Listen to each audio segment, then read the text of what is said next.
அபி, ராகவ் 2 பேருமே சேர்ந்து ரூமில் இருக்காங்க. அப்படியே பார்க்குறாங்க. அபி பாவம் இவரை போட்டு ரொம்ப கஷ்டப்படுத்திட்டோமோ, சரி போயிட்டு ஒரு மன்னிப்பு கேட்கலாம் அப்படின்னு சொல்லிட்டு அப்படியே கிட்ட வராங்க. ராகவ் உட்காந்துட்டு இருக்காரு. கிட்ட வந்து நிற்கிறாங்க. என்ன அபி அப்படின்னு ராகவ் கேட்குறாரு. இல்லை உங்ககிட்ட மன்னிப்பு கேட்கணும் அப்படின்னு அபி சொல்கிறாங்க. அதை கேட்டோன்னே அப்படியே ராகவ் பார்க்குறாரு. என்கிட்ட எதுக்காக நீ மன்னிப்பு கேட்கணும் அப்படின்னு கேட்குறாரு. இல்லை உங்களை வந்து மதுவை கல்யாணம் பண்ணிக்க சொல்லி ரொம்ப கஷ்டப்படுத்திட்டேன், அதான் மன்னிப்பு கேட்குறேன் அப்படின்னு அபி சொல்கிறாங்க. நீ கஷ்டம்லாம் படுத்தலை அபி, என்னை போட்டு டார்ச்சர் பண்ண என்னென்ன பண்ண தெரியுமா, அதுவும் கோர்ட்டு போலீஸ் ஸ்டேஷன் என்னை போட்டு எவ்வளோ கஷ்டப்படுத்திட்ட அப்படின்னு ராகவ் சொல்கிறாரு. பாட்டி கூட உங்ககிட்ட சொன்னாங்க, அப்போ கூட நீ கேட்கவே இல்லைல்ல, எல்லா கஷ்டத்தையும் கொடுத்துட்டு இப்போ சாதாரணமாக வந்து மன்னிப்பு கேட்குற அப்படின்னு ராகவ் சொல்கிறாரு. அப்படியே பார்க்குறாங்க அபி. எனக்கு தோணுச்சு உங்களை ரொம்ப கஷ்டப்படுத்திட்டேன்னு சொல்லிட்டு, அதனால தான் நான் மன்னிப்பு கேட்டேன் அப்படின்னு அபி சொல்கிறாங்க. இங்கே பாரு அபி, உனக்கு மன்னிப்பே கிடையாது அப்படின்னு ராகவ் சொல்கிறாரு. என்ன ரொம்ப தான் பேசிகிட்டு இருக்கீங்க, நீங்கள் மதுவை கல்யாணம் பண்ணிக்கணும்னு நினச்சிங்கல்ல அப்படின்னு அபி கேட்குறாங்க. அதை கேட்டோன்னே அப்படி ராகவுக்கு கோவமாக வருது. என்னது, நான் மதுவை கல்யாணம் பண்ணிக்கணும்னு நினச்சேனா அப்படின்னு சொல்கிறாரு. ஆமாம், அன்றைக்கி நான் சத்தியம் பண்ண சொன்னேன்ல, நீங்கள் சத்தியம் பண்ணீங்களா, அமைதியாக தானே இருந்தீங்க, அப்போ உங்களுக்கு மதுவை கல்யாணம் பண்ணிக்கணுன்ற எண்ணம் இருந்ததுனால தானே அமைதியாக இருந்தீங்க அப்படின்னு அபி சொல்கிறாங்க. அப்படியே பார்க்குறாரு. பார்த்தவொடனே இவன் ஏன்னா இப்படி புரிஞ்சிட்ருக்காளோ தெரியலையோ, கொஞ்சம் கூட யோசிக்கவே மாட்டா போல இருக்குது. என் மனசில் என்ன இருக்குது, நீ தான் என் மனசு முழுக்க இருக்க, எதுவுமே உனக்கு புரியவே இல்லை, வாய்க்கு வந்ததெல்லாம் பேசிகிட்ருக்கா. இவகிட்ட இப்போ போய் என் காதலை சொன்னால் கண்டிப்பாக இவ ஏற்றுக்க மாட்டா, ரொம்ப திமுறாக ஓவராக பண்ணுவா. இவகிட்ட போய் நம்ம காதலெல்லாம் இப்போ சொல்லவே கூடாது, கொஞ்சம் பொறுமையாக தான் இருக்கணும். இவளே ஏ ராக்கி பாய், நீ தான் என்னோட உலகம், நீ தான் எனக்கு எல்லாமே, ஐ லவ் யூன்னு அவளே வந்து என்கிட்ட சொல்லணும், அந்த மாதிரி நான் சொல்ல வைப்பேன் அப்படின்னு சொல்லிட்டு அப்படியே மனசுலேயே நினச்சிட்டு அப்படி நின்றுட்டுருக்காரு. என்ன ஏதோ ஒரு விஷயத்தை யோசிச்சுட்டே இருக்கீங்க, இங்கே பாருங்கள் எனக்கு தூக்கம் வருது, நீங்கள் லைட் ஆஃப் பண்ணிவிட்டு அப்புறம் ரொம்ப நேரம் நீங்கள் யோசிங்க அப்படின்னு அபி சொல்கிறாங்க. அப்படியே பார்க்குறாரு. இவ திருந்தவே மாட்டா, இவ ஏன் தான் இப்படி பண்ணிகிட்ருக்காளோ அப்படின்னு சொல்லிட்டு அப்படியே ராகவ் போய்ட்டு படுக்கிறாரு. அபி அப்படியே சிரிச்சுக்கிட்டே படுக்கிறாங்க. அடுத்த நாள் காலையில் எழுந்துக்கிறாங்க. எழுந்து உட்காந்துட்ருக்காங்க. அப்படியே டென்ஷனாக உட்காந்துட்ருக்காங்க. இந்த முரளியை பார்த்தாலே அப்படியே கடுப்பாக இருக்குது அப்படின்னு சொல்லிட்டுருக்காங்க. என்ன எதுக்காக தானாக பேசிகிட்ருக்க அப்படின்னு ராகவ் கேட்குறாரு. இல்லை அதெல்லாம் ஒன்றும் இல்லை, இந்த முரளி எந்த வகையிலும் என்கிட்ட சிக்க மாட்டான், என்ன பண்ணுறதுன்னு எனக்கு தெரியல, நான் எப்படி அஞ்சலி அக்காட்ட நிரூபிக்க போகிறேன்னு எனக்கு தெரியவே இல்லை அப்படின்னு அபி சொல்கிறாங்க. ராகவ் அப்படியே மனசுலேயே நினைக்கிறாரு. அப்படி முருகர்கிட்ட வராரு. வந்து கையெடுத்து கும்பிட்டு பேசுகிறாரு. இங்கே பாரு முருகா, அபி எதையுமே நிரூபிக்க வேண்டாம், அபி நல்லவன் எனக்கு தெரியும், நானும் அபி சேர்ந்து வாழணும், என்னோட அபி ரொம்ப ரொம்ப நல்லவன், நான் முரளியோட சேர்த்து வச்சு பேசுகிறது எல்லாமே தப்பு தான் எனக்கு தெரிஞ்சிடுச்சு அப்படின்னு சொல்லிட்டு அப்படியே சாமி கிட்ட வேண்டிகிட்டு இருக்காரு. அப்படியே அபி பார்க்குறாங்க. என்ன முருகர்கிட்டலாம் நீங்கள் போய் பேசுகிறீங்க, ஒன்றுமே புரியலையே அப்படின்னு அபி கேட்குறாங்க. அதுவா அபி, ஒன்றும் இல்லை, உனக்கு முருகரை பிடிச்சிருக்குல்ல, அதனால் எனக்கும் முருகரை பிடிச்சிருக்கு, அதான் வேறு ஒன்றும் இல்லை அப்படின்னு ராகவ் சொல்கிறாரு. அதை கேட்டோன்னே அபி பார்க்குறாங்க. ஓ, முருகரை பிடிச்சிருக்கா, அதான் அவர் எப்போவுமே மாற்றிடுவார், அவர் அப்படி தான் ரொம்ப ரொம்ப நல்லவர் அப்படின்னு சொல்லிட்டு அபி சொல்கிறாங்க. எனக்கு இதுவும் நல்லா தான் இருக்குது அப்படின்னு சொல்லிட்டு அப்படியே சந்தோஷமாக சிரிச்சிட்ருக்காங்க. சரி, நீ எதுக்காக இப்போ முரளியை வந்துட்டு மாட்டலன்னு வருத்தப்பட்டுட்ருக்க, அவன் ஏதாவது உன்னை தொல்லை பண்ணானா அப்படின்னு சொல்லிட்டு ராகவ் கேட்குறாரு. அப்படியே பார்க்குறாங்க. இல்லை தொல்லைலாம் எதுவும் பண்ணலை, இருந்தாலும் அவனை ஏதாவது ஒன்று பண்ணணும் அப்படின்னு சொல்லிட்டு அப்படியே ஒரு மாதிரி டென்ஷனாக யோசிச்சுட்ருக்காங்க. இங்கே பாரு, நீ அதெல்லாம் பற்றி யோசிச்சுட்ருக்காத, சரியா, நடக்கும் போது பார்த்துக்கலாம் அப்படின்னு ராகவ் சொல்கிறாரு. இப்போ நீ அதை பற்றி யோசிக்காத அப்படின்னு ராகவ் சொல்கிறாரு. எப்படி யோசிக்காமல் இருக்க முடியும், அவன் ஒன்றும் நல்லவனே கிடையாதே, எவ்வளோ தப்பு பண்ணியிருக்கான் தெரியுமா, ஆனால் நான் ஒரு வாட்டியும் ட்ரை பண்ணிகிட்டே இருக்கான், ஆனால் அவன் மாட்டவே மாட்டான், ஏதாவது ஒரு வகையில் அவன் எஸ்கேப் ஆகிட்டே இருக்கான், எனக்கு ரொம்ப கஷ்டமாக இருக்குது, எப்படியாவது அவன் மாட்டணும் அப்படின்னு சொல்லிட்டு அப்படி சொல்கிறாங்க. நான் தான் அவங்ககிட்ட சொன்னேன்ல, இப்போதைக்கு அதை பற்றி யோசிக்காத, அதுக்கான டைம் வரும் அப்படின்னு சொல்லிட்டு ராகவ் சொல்லிட்டுருக்காரு. 2 பேருமே சேர்ந்து பேசிகிட்டு இருக்காங்க. பேசி முடிச்சுட்டு 2 பேருமே ஆஃபீஸ் போகிறாங்க. அங்கேருந்து அபி போகிறாங்க. போயிட்டு ஒரு இதுவை வைக்கிறதுக்காக மேலே அப்படியே எக்கி வைக்கிறாங்க காட்டனை. வைக்கும் போது அங்கே இருக்க எல்லா ட்ரெஸ்ஸுமே அப்படியே அபி மேலே விழுந்துடுது. சத்தம் கேட்டோடனே ராகவ் அப்படியே ஓடி வராரு. பார்க்குறாரு, எங்கே அபி அப்படின்னு சொல்லிட்டு பார்த்தா துணி ஃபுல்லாக மேலே விழுந்திருக்கு. அப்படியே அந்த துணியை எடுக்கிறாரு. எடுத்துட்டோடனே சிரிக்கிறாரு, பயங்கரமாக சிரிச்சிட்ருக்காரு. இங்கே பாருங்கள், நான் கீழே விழுந்து கிடக்கிறேன், நீங்கள் சிரிச்சிட்ருக்கீங்க அப்படின்னு அபி சொல்கிறாங்க. வேறு என்ன அபி பண்ணுறது, இன்றைக்கி என்னை பார்த்தாலே எனக்கு சிரிப்பாக தான் வருது அப்படின்னு ராகவ் சொல்கிறாரு. இங்கே பாருங்கள், நீங்கள் அப்புறமா சரிங்க, கொஞ்சம் கை கொடுத்து என்னை தூக்கி விடுங்க அப்படின்னு அபி சொல்கிறாங்க. அப்படியே பார்க்குறாரு. எல்லா துணியும் எடுத்துகிட்டு கை கொடுக்கலாமாண்ணா, ராகவ் நல்லா தூக்குங்க அப்படின்னு சொல்லிட்டு அபி சொல்கிறாங்க. என்னது ராகவா, இதுக்கு முன்னாடி என்னென்னு கூப்பிட்டேன், யோன்னு கூப்பிட்டல, மறுபடியும் கூப்பிடு அப்படின்னு ராகவ் சொல்கிறாரு. அதெல்லாம் என்னால் கூப்பிட முடியாது, என்னை தூக்குங்க அப்படின்னு சொல்கிறாங்க அபி. அதெல்லாம் என்னால் தூக்க முடியாது, நீயே எழுந்துக்கோ அப்படின்னு சொல்கிறாரு. ஏன் என்னால் முடியாதா, நானே எழுந்துப்பேன் அப்படின்னு சொல்லிட்டு அப்படி எழுந்துக்க ட்ரை பண்ணுறாங்க. ஐயோ முடியவே இல்லையே அப்படின்னு சொல்லிட்டு மறுபடியும் கீழே விழுந்துடுறாங்க. இங்கே பாரு, நீ முன்னாடி என்னை எப்படி கூப்பிட்டியோ அதே மாதிரி கூப்பிட்டா தான் உன்னை வந்து நான் தூக்குவேன் அப்படின்னு சொல்லிட்டு அப்படியே வெளியே போகிறாரு. போயிட்டு ஒரு சோஃபாவில் அப்படியே உட்காந்துக்கிறாரு. உட்காந்துட்டு அப்படியே அபி யோசிக்கிறாங்க, என்ன இவர் யோன்னு வேற கூப்பிட சொல்கிறாரு, அதுவும் இந்த நேரம் பார்த்து என்னால் எழுந்துக்க கூட முடியல, இந்த நேரம் பார்த்து எப்படி சதி பண்ணுறாரு அப்படின்னு சொல்லிட்டு அப்படி எழுந்துக்க முடியாமல் எழுந்துக்கிறாங்க. சரி செந்தில் அண்ணாவை இது கூப்பிடலாம் அப்படின்னு சொல்லிட்டு செந்தில் அண்ணா இங்கே வாங்க வாங்கன்னு அப்படி கத்துறாங்க அபி. அதை கேட்டோடனே செந்தில் அண்ணா அப்படி ஓடி வராரு. ராகவ் அப்படியே வெளியவே பார்க்குறாரு. இங்கே பாருங்கள் நான் பார்த்துக்கிறேன் நீங்கள் போங்க அப்படின்னு சொல்கிறாரு. செந்தில் அண்ணாவும் அப்படியே போயிடுறாரு. ராகவ் அப்படியே உட்காந்துட்டு சிரிக்கிறாரு, பயங்கரமாக சிரிச்சிட்ருக்காரு. அபி அப்படியே கத்துறாங்க, இங்கே பாருங்க ராகவ், நீங்கள் வெளியே தான் இருக்கீங்கன்னு எனக்கு தெரியும், வாங்க வந்து என்னை கொஞ்சம் தூக்கி விடுங்க, என்னால் சுத்தமாக முடியல அப்படின்னு சொல்லிட்டு அபி சொல்கிறாங்க. ராகவ் அப்படியே வராரு, வந்து பார்க்குறாரு. யோ சீக்கிரம் தூக்குயா அப்படின்னு சொல்கிறாங்க அபி. சரி இரு நான் தூக்குறேன் அப்படின்னு சொல்லிட்டு அப்படியே தூக்குறாரு. தூக்குறோடனே அபி அப்படியே ராகவ் பார்க்குறாங்க, ராகவ் அப்படியே அபி பார்க்குறாங்க. 2 பேருமே சேர்ந்து அப்படியே ரொமான்ஸ் பண்ணுறாங்க.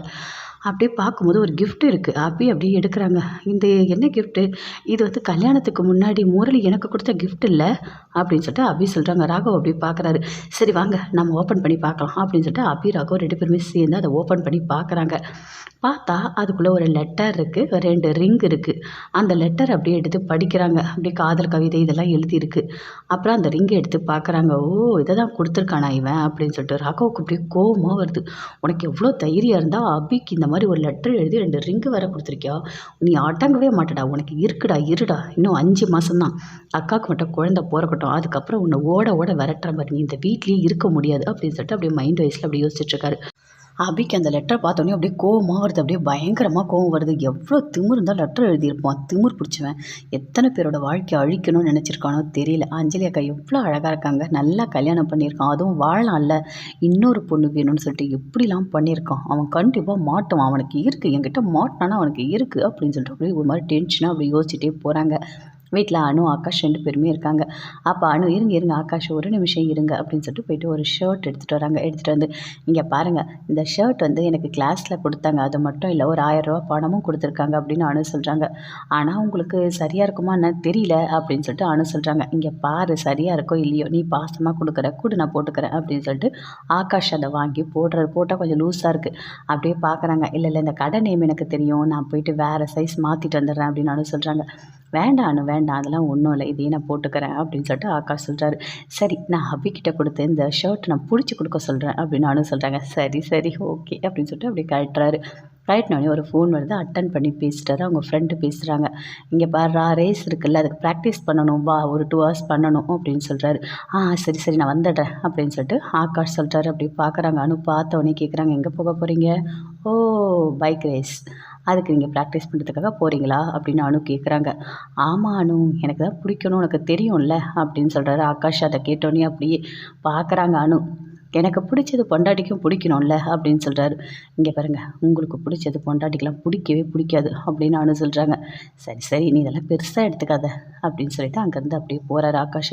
அனு ரொம்ப ஃபீல் பண்ணுறாங்க. இவர் எதுக்காக பைக் ரேஸ்க்கு போகிறாரே தெரியலையே, பயமாக இருக்கே, ஒவ்வொரு நேரமும் என்ன நடக்கணும் எதுவுமே தெரியாமல் நான் இங்கே இருக்க முடியுமா அப்படின்னு சொல்லிட்டு அனு ரொம்ப ஒரு மாதிரி ஃபீல் பண்ணிகிட்ருக்காங்க.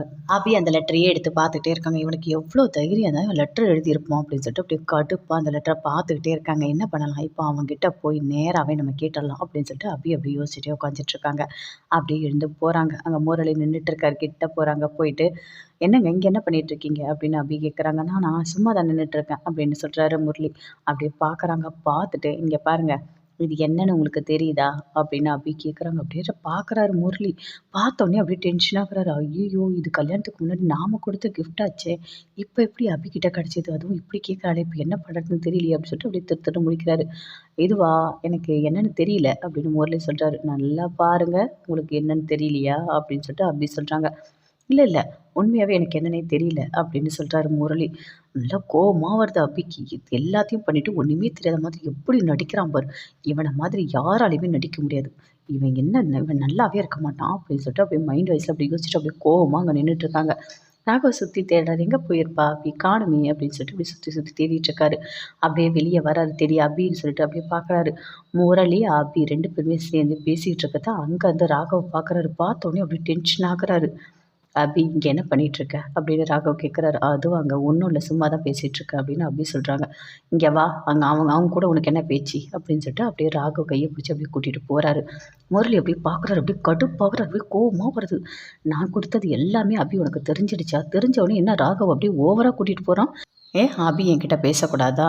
நான் என்கிட்ட பேசக்கூடாதுன்னு சொல்லிட்டு கூட்டிகிட்டு போகிறான். கோவமாக வருது, கடுப்பாக இருக்குது. எதுக்காக இப்படி பண்ணுறானே எனக்கு தெரியல. அபி, உன்னை நான் எந்த அளவுக்கு லவ் பண்ண தெரியுமா? நீ தான் எனக்கு உலகம்னு நான் இருந்தேன். அந்த அளவுக்கு உன்னை எனக்கு பிடிக்கும் தெரியுமா? அதில் இருக்க ஒரு ஒரு வரியும் நான் ரசித்து எழுதினேன்.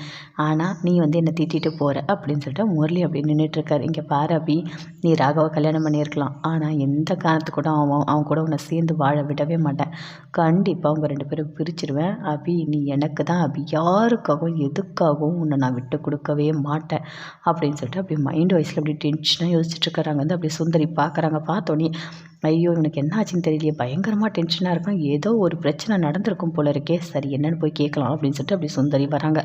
வந்தவொடனே கேட்குறாங்க, என்ன ஒரு மாதிரி நீ டென்ஷனாக இருக்க, ஏதாவது பிரச்சனையா என்ன அப்படின்னு சுந்தரி கேட்குறாங்க.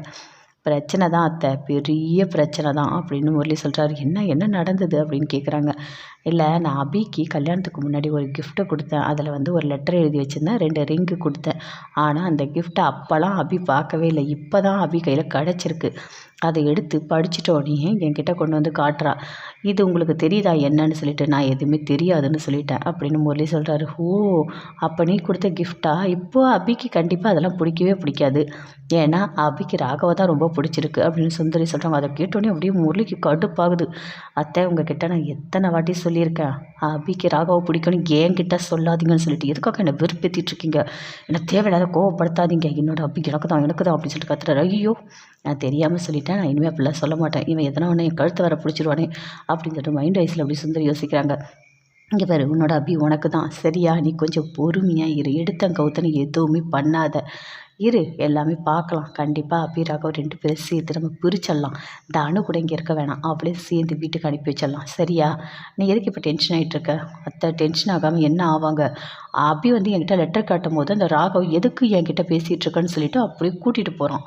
எனக்கு எப்படி இருந்துச்சு தெரியுமா? என்னோட அபி என் கூட பேசக்கூட அவன் விட மாட்டான் அப்படின்னு சொல்லிட்டு அப்படியே பயங்கரமாக கோவப்படுறாரு. அத்தை, உங்ககிட்ட நான் ஏற்கனவே சொல்லியிருக்கேன், அந்த ராகவை நான் போட்டு தள்ளிடுறேன்னு சொல்லிட்டு. போட்டு தள்ளிட்டுமா அப்படின்னு முரளி கேட்குறாரு. இங்கே பாரு, உங்ககிட்ட என்ன சொன்னேன், கொஞ்சம் பொறுமையாக இருந்துன்னு சொன்னேன். இதை பண்ணுறேன் அதை பண்ணுறேன்னு ஏதாவது ஒன்று பண்ணிக்கிட்டே இருக்க, கடைசியில் நாம தான் தோற்று போகிறோம் அப்படின்னு சுந்தரி சொல்கிறாங்க. நீங்கள் சொல்கிறதெல்லாம் கரெக்டு தான் அத்தை, அதுக்காக அவனை அப்படியே விட்டு வைக்க முடியுமா? என் அபி கூட என்னை பேசக்கூட விட மாட்டான் அத்தை, என்னால் தாங்க முடியல. என்னோட அபி எனக்கு தானே, ஏன் அபி அத்தாவை அப்படின்னு முரளி சொல்கிறாரு. இங்கே பாரு, அபி உன்னோட அபி தான், இப்போ தானே பேச மாட்டா, அதுக்கப்புறம் பேசுவா, சரியா? நீ இப்போ இங்கே அப்படியே புலம்பிட்டு இருக்காத, போ. அஞ்சலி பார்த்தா அவள் தான் பெரிய பிரச்சனையாயிடும். வீட்டில் இருக்க யாராவது பார்த்தா நீ போய் படுப்போ, எதுவாக இருந்தாலும் காலைல பேசிக்கலாம் போ அப்படின்னு சொல்லிட்டு சுந்தரி சொல்கிறாங்க. அப்படியே பார்க்குறாரு. எல்லாம் சரியாயிடும்ல அத்தை? இல்லை, நான் அவனை போட்டு தள்ளிடவா அப்படின்னு முரளி கேட்குறாரு. இங்கே பாரு, அதை பற்றி பேசாத, நீ போ, அப்புறம் பேசிக்கலாம் அப்படின்னு சொல்லிட்டு சுந்தரி சொல்கிறாங்க. அங்கேருந்து அப்படியே முரளி போகிறாரு. ஐயோ கடவுளே, எல்லாத்த விட இவன் பிரச்சனை தான் பெரிய பிரச்சனையாக இருக்குது. இவன் அப்பப்போ இவங்க 2 பேர் சேர்ந்து வாழறது பேசுறதெல்லாம் பார்த்து டென்ஷன் ஆகிட்டே இருக்கானே, ஒன்றுமே புரியலையே. அட கடவுளே, இதெல்லாம் பார்க்கணுன்னு இருக்குது அப்படின்னு சொல்லிட்டு சுந்தரி அங்கேருந்து அப்படியே டென்ஷனாக போகிறாங்க. அபியை உள்ள ராகவ் கூட்டிகிட்டு வராரு. கூட்டிகிட்டு வந்தோடனே அபி கேட்குறாங்க, எதுக்காக என்ன அங்கேருந்து கூட்டிகிட்டு வந்தீங்க? நான் தான் முரளிக்கிட்ட பேசிகிட்டு இருந்தேன்ல அப்படின்னு அபி சொல்கிறாங்க. இங்கே பாரு அபி, எதுக்காக போய் பேசிகிட்டு இருந்த அப்படின்னு ராகவ் கேட்குறாரு. நீங்கள் தான் பார்த்தீங்கல்ல, அவன் லெட்டர் எப்படி எழுதி வச்சுருக்கான், அது ஒன்று தான் நான் கேட்க போனேன் அப்படின்னு அபி சொல்கிறாங்க. அப்போ அவன் என்ன சொன்னான் அப்படின்னு ராகவ் கேட்குறாரு. எனக்கு தெரியாதுன்னு சொல்லிட்டான் அப்படின்னு அபி சொல்கிறாங்க. நான் இதை தான் உங்ககிட்ட அப்பத்துலேருந்து சொல்லிகிட்ருக்கேன், எந்த ஒரு விஷயத்தையும் அவன் ஒத்துக்க மாட்டான், அவன் வேணும்னு தான் எல்லாமே பிளான் பண்ணி பண்ணுறான்ற விஷயம் எனக்கு தெரியும். நான் சொன்னால் நீ கேட்கவே மாட்ற அப்படின்னு ராகவ் சொல்கிறாரு. இருந்தாலும் அப்படி திருன்னு முழிச்சான். அவன் கண்ணில் பொய் தெரிஞ்சுது. அவன் பொய் தான் சொல்கிறான். அவனுக்கு மெமரி லாஸ்லாம் இல்லை, எல்லாமே அவனுக்கு ஞாபகம் இருக்குது அப்படின்னு அபி சொல்கிறாங்க. இங்கே பாரு, அவன் ஏமாத்துறானோ இல்லையோ, கண்டிப்பாக இன்னும் 5 மாதத்தில் அவன் வெளியே போக போகிறான். நீங்கள் எதுக்கு இப்படி பண்ணிகிட்டு இருக்க அப்படின்னு ராகவ் கேட்குறாரு. இங்கே பாருங்கள், அவன் மட்டும் 5 மாதத்தில் போக போகிறான், நானும் தான் இன்னும் 5 மாதத்தில் உங்களை டிவோர்ஸ் பண்ணிவிட்டு நான் போயிடுவேன் அப்படின்னு அபி சொல்கிறாங்க. அதை கேட்டோடனே அப்படியே ராகவ் ஷாக் ஆகுறாரு. என்ன அபி சொல்கிற அப்படின்னு கேட்குறாரு. ஆமாம், நீங்களும் நானும் அக்ரிமெண்ட் தானே போட்டிருக்கோம், 5 மாதத்தில் நான் உங்களுக்கு டிவோர்ஸ் பண்ணிவிடுவேன் அப்படின்னு அபி சொல்கிறாங்க. ஐயோ அபி, நீ இன்னும் கூட என் மனசை புரிஞ்சிக்கவே இல்லையா? நீ எதுக்காக இப்படி இருக்க? கொஞ்சம் கூட என்னை பற்றி யோசிக்கவே மாட்டியா? என் மனசு முழுக்க நீ தான் இருக்க. இரு, நீயே உன்னோட லவ்வை நான் சொல்ல வைக்கிறேன், அந்த அளவுக்கு நான் நடந்துக்கிறேன் அப்படின்னு ராகவ் அப்படியே மைண்ட் வாய்ஸில் யோசிச்சுட்ருக்காரு. என்னங்க எப்போ பார்த்தாலும் ஏதாவது ஒரு யோசிச்சுட்டே இருக்கீங்க அப்படின்னு அபி கேட்குறாங்க. அதுவா, ஒன்றும் இல்லை. இங்கே பாரு, இனிமேல் நீ போயிட்டு முரளிக்கிட்ட இதுவா அதுவான்னு எதுவுமே கேட்காத, உனக்கு தான் எல்லாம் தெரியுதல்ல, அமைதியாக இரு அப்படின்னு ராகவ் சொல்கிறாரு. அது எப்படி அமைதியாக இருக்க முடியும்? உங்களை முதல்ல என்னால் இருக்க முடியாது, எதுவாக இருந்தாலும் நான் உடனே கேட்டுருவேன் அப்படின்னு அபி சொல்கிறாங்க. இப்போ கேட்டால் மட்டும் அவன் என்ன உண்மையாக சொல்லிட்டான், அவன் போய் தானே சொன்னான் அப்படின்னு ராகவ் சொல்கிறாரு. அவன் மாட்டுவான், கண்டிப்பாக அவன் என்கிட்ட மாட்டுவான், அவனை ஒரு வழி பண்ணாமல் விட மாட்டேன் அப்படின்னு சொல்லிட்டு அப்படியே அபி கத்துறாங்க. சரி சரி நீ டென்ஷன் ஆகாத, ரொம்ப லேட் ஆகுது, நீ போய் தூங்கு போ அப்படின்னு ராகவ் சொல்கிறாரு. பாட்டி, அஞ்சலி எல்லாருமே சேர்ந்து ஹாலில் பேசிகிட்டு இருக்காங்க. இப்போதாம்மா எனக்கு ரொம்ப சந்தோஷமாக இருக்குது, மனசுக்கு ரொம்ப நிறைவாக இருக்குது அப்படின்னு சொல்கிறாங்க பாட்டி. எனக்கும் அப்படி தான் பாட்டி இருக்குது, ரொம்ப சந்தோஷமாக இருக்குது. அபி ராகவுக்கு பெரிய பெரிய பிரச்சனை, நான் அதை பற்றியே யோசிச்சுட்டு இருந்தேன் தெரியுமா, சரியாக சாப்பிடக்கூட இல்லை அப்படின்னு சொல்லிட்டு அஞ்சலி சொல்கிறாங்க. இப்போ தான் எனக்கும் ரொம்ப சந்தோஷமாக இருக்குது, அபி எப்போவுமே நம்ம வீட்டிலேயே இருப்பா அப்படின்னு அஞ்சலி சொல்கிறாங்க. ஆமாம்மா, அந்த பொண்ணு பாவம் எவ்வளோ கஷ்டப்பட்டுருக்கு மனசில் வச்சுட்டு, அதெல்லாம் யார்கிட்டையுமே சொல்லாமல் மதுவுக்கு கல்யாணம் பண்ணி வைக்கணும்னு நினச்சிருக்கா அப்படின்னு சொல்லிட்டு பாட்டி சொல்கிறாங்க. ஆமாம் ஆமாம், அபி தங்கமான பொண்ணு, இப்படி ஒரு பொண்ணு கிடைக்க நம்ம கொடுத்து வச்சுருக்கணும் அப்படின்னு சொல்லிட்டு 2 பேருமே சேர்ந்து பேசிகிட்டு இருக்காங்க. அப்படியே சுந்தரி முரளி 2 பேருமே பார்க்குறாங்க. ஆமாம், அபி தங்கமான பொண்ணா, ஐயோ கடவுளே, எப்போ எங்களுக்கு ஆப்பு வைப்பானே தெரியல, நாங்கள் என்ன தப்பு பண்ணுறோன்னு சொல்லிட்டு அப்படியே தேடிகிட்டே இருக்கா. அதுவும் முரளி மேலே தான் பயங்கர கடுப்பில் இருக்கா அவ அப்படின்னு சொல்லிட்டு மைண்ட் வைஸில் அப்படி சுந்தரி யோசிச்சுட்டு இருக்காங்க. அப்படியே பார்க்குறாரு முரளி, எல்லாரையும் போட்டு தரதுக்கு பதில் ஃபஸ்ட்டு இந்த கிளவியை போட்டு தரணும், இதுதான் ஓவராக பண்ணிகிட்ருக்கு. எப்போ பார்த்தாலும் அபி ராகவ் 2 பேரும் நல்லவங்க, சேர்ந்து வாழணும், இப்படியே சொல்லிகிட்ருக்கு. இதை வந்து உயிரோடவே விடக்கூடாது அப்படின்னு சொல்லிட்டு முரளி அப்படியே கடுப்பாக அப்படியே முறைச்சிட்ருக்காரு. அனு அப்படியே ஃபீல் பண்ணிகிட்டே உட்காந்துட்டு இருக்காங்க. ரொம்ப ஒரு மாதிரி ஃபீல் பண்ணிகிட்டு இருக்காங்க. அப்படியே அஞ்சலி பார்க்குறாங்க. பார்த்துட்டு, என்ன அனு, ஏதோ ஒரு விஷயத்தை நீ யோசிச்சுட்டு இருக்க மாதிரி இருக்குது, என்ன பிரச்சனை அப்படின்னு கேட்குறாங்க. அதுவா, ஒன்றும் இல்லை, அவர் எப்போ பார்த்தாலும் நான் வந்து ரேஸ்க்கு போகிறேன்னு சொல்கிறாரு, அதுவும் எனக்கு ரொம்ப கஷ்டமாக இருக்குது, ஏதாவது ஆனால் என்ன பண்ணுறது, ஒன்றுமே புரியல, எனக்கு ரொம்ப கஷ்டமாக இருக்குது அப்படின்னு சொல்லிட்டு அனு சொல்கிறாங்க. நாங்களும் பேசி பார்க்குறோம், ஆனால் அவன் அதில் ரொம்ப ஒரு மாதிரி இன்ட்ரெஸ்ட்டாக இருக்கானே, அவனை தடுக்கவே முடியாது போல இருக்குது. ஆகாஷ் ஏன் இப்படி நடந்துக்கிறான்னு ஒன்றுமே புரியலையே, சரி நான் பாட்டிக்கிட்ட சொல்லி பேச சொல்கிறேன் அப்படின்னு அஞ்சலி சொல்கிறாங்க.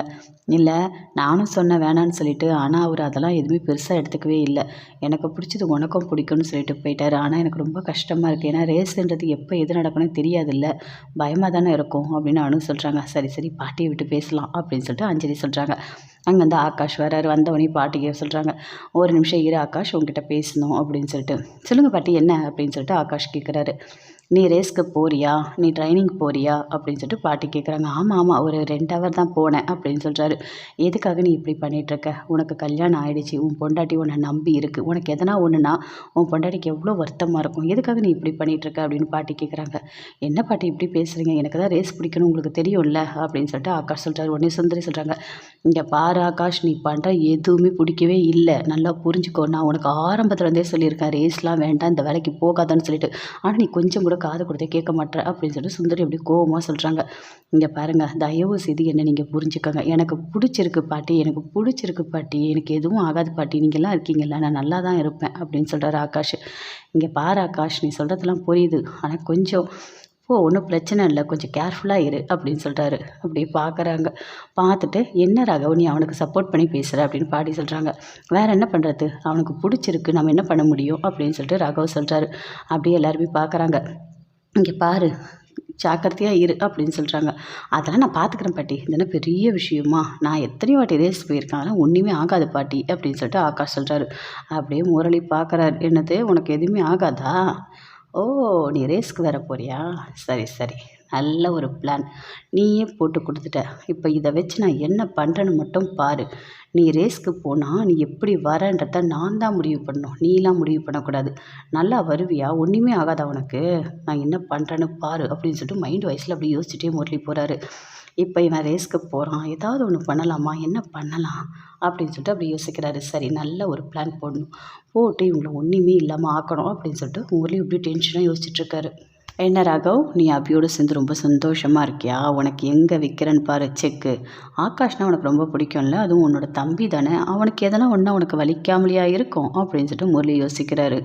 உனக்கு உடனே பண்ணணும், கொஞ்சம் கூட டைம்லாம் விட்டு பண்ணவே கூடாது, உனக்கு எவ்வளோ தைரியம் இருந்தால் என் கூட அபி பேசும்போது அப்படியே கூட்டிகிட்டு போறிய, நீ என்ன பண்ணுறன்னு பாரு, ஒரு நிமிஷமும் நீ நரகத்தை தான் அனுபவிக்கணும், கண்டிப்பாக உன்னை விடவே மாட்டேன், இப்போ ஆகாஷ்க்கு நான் பார்த்துக்கிறேன், அதுக்கப்புறம் உன்கிட்ட வரேன், உன்னை அப்படியே காலி பண்ணிடுறேன், நீ உயிரோடு இருந்தால் தானே அபி கழுத்தில் இருக்க தாலி இருக்கும், நீ இல்லைன்னா அந்த தாலியை கழட்டி தானே ஆகணும், அந்த தாலியை அபி கழட்டணும், நான் கட்டுற தாலியை அபி ஏற்றுக்கணும். என்னோட அபி யாருக்காகவும் நான் விட்டு கொடுக்க மாட்டேன்.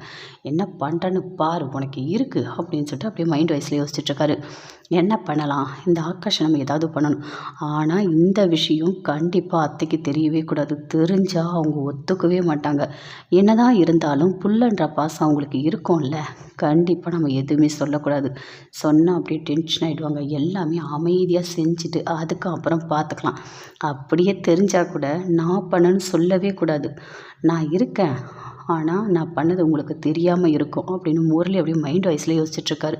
கண்டிப்பாக ஆகாஷ், உன்னை என்ன பண்ணுறேன்னு பாரு, உன் கதை இதோட முடிஞ்சுது அப்படின்னு சொல்லிட்டு யோசிக்கிறார்.